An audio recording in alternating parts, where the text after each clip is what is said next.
அஸ்ஸலாமு அலைக்கும் ஃப்ரெண்ட்ஸ். இன்றைக்கி பிள்ளைங்க லஞ்ச் பாக்ஸ் அண்ட் பிரேக்ஃபாஸ்ட்டுக்கு என்ன பேக் பண்ணங்கிறத ஒரு மினி விலாகா பார்க்கலாம் வாங்க. இன்றைக்கி பிள்ளைங்க லஞ்ச் பாக்ஸுக்கு சாம்பார் தாங்க செஞ்சுருந்தேன்.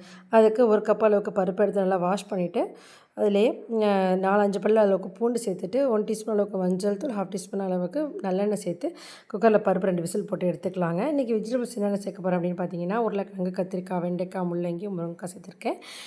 கேரட் 1 இருந்துச்சு அதையும் சேர்த்துருக்கேன். காய்கறி கட் பண்ணி எடுத்துகிட்டு நான் வந்து தாளித்து விட்டு தாங்க சாம்பார் வேக வைப்பேன். ஆனால் எங்கள் வீட்டில் அம்மாலாம் பார்த்தீங்கன்னா காய்கறி வேக வச்சுட்டு லாஸ்ட்டில் தான் தாளித்து வைப்பாங்க. நான் வந்து தாளித்து விட்டு தான் வேக வைப்பேன். இப்போ நம்ம தாளிச்சிக்கலாம்.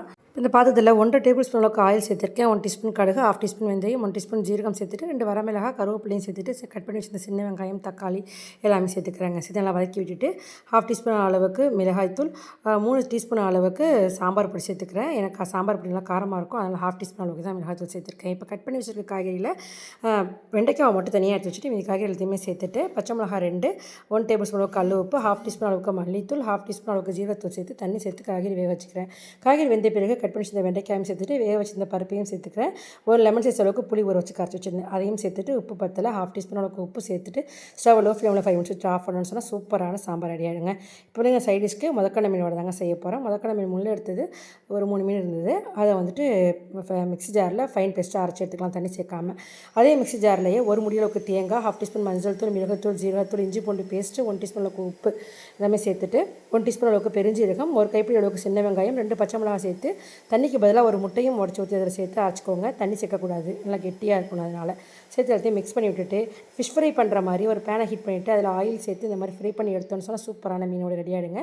யாரெல்லாம் இந்த மீனோட செஞ்சுருக்கீங்கிறத மறக்காமல் ரெட் கலர் ஹார்ட்டோட கமெண்ட்டில் சொல்லுங்கள். நான் இன்றைக்கி பிரேக்ஃபாஸ்ட்டுக்கு பாஸ்தா தாங்க ரெடி பண்ணியிருக்கேன். குக்கர் ஹீட் பண்ணிவிட்டு 1 teaspoon butter, 1 table spoon oil சேர்த்துட்டு பொடியாக கட் பண்ண பூண்டு, வெங்காயம், தக்காளி, பச்சை மிளகாய் எல்லாமே சேர்த்து வதக்கி விட்டுட்டு மஞ்சள் தூள், மிளகுத்தூள், ஜீரகத்தூள், இஞ்சி பூண்டு பேஸ்ட் எல்லாமே 1/2 டீஸ்பூன் சேர்த்துக்கோங்க. Soya sauce, red chilli sauce, tomato ketchup எல்லாமே 1 டீஸ்பூன் அளவுக்கு சேர்த்துட்டு நல்லா வதக்கி விட்டுட்டு அதில் இட்டாலியன் ஹர்ப்ஸ் கொஞ்சம் 1 டீஸ்பூன் அளவுக்கு சேர்த்துக்குவாங்க. 1 கப் அளவுக்கு பாஸ்தாவுக்கு 3/4 கப் அளவுக்கு தண்ணி சேர்த்து வேக வச்சிங்கன்னா கரெக்டாக இருக்கும். ஒரு விசில் போட்டு எடுத்துக்கிட்டிங்கன்னு சொன்னால் சூப்பரான பாஸ்தா ரெடி ஆகிடுங்க. இதில் கொஞ்சம் மல்லித்தூள் எடுத்து விட்டு சர்வ் பண்ண வேண்டியதான். பிள்ளைங்களுக்கு பேக் பண்ண ஆரம்பிச்சாச்சு. பிரேக்ஃபாஸ்ட் பேக் பண்ணியாச்சு. இப்போ லஞ்ச் பாக்ஸுக்கு ரைஸ்லேயே சாம்பார் ஊற்றி மிக்ஸ் பண்ணி விட்டுட்டு சைட் டிஷ்க்கு வடையை வச்சு விட்டாச்சுங்க. மினி விலாகில் நான் கொடுத்துருந்த ரெசிபிஸ் எல்லாமே உங்களுக்கு பிடிச்சிருந்துச்சின்னா கமெண்ட் பாக்ஸில் பர்பிள் கலர் ஹார்ட்டோட கமெண்ட் பண்ணுங்கள். மறக்காமல் நம்ம சேனல் லைக் பண்ணிவிடுங்க. உங்கள் ஃப்ரெண்ட்ஸ் அண்ட் ஃபேமிலிக்கும் ஷேர் பண்ணுங்கள். தேங்க்ஸ் ஃபார் வாட்சிங்.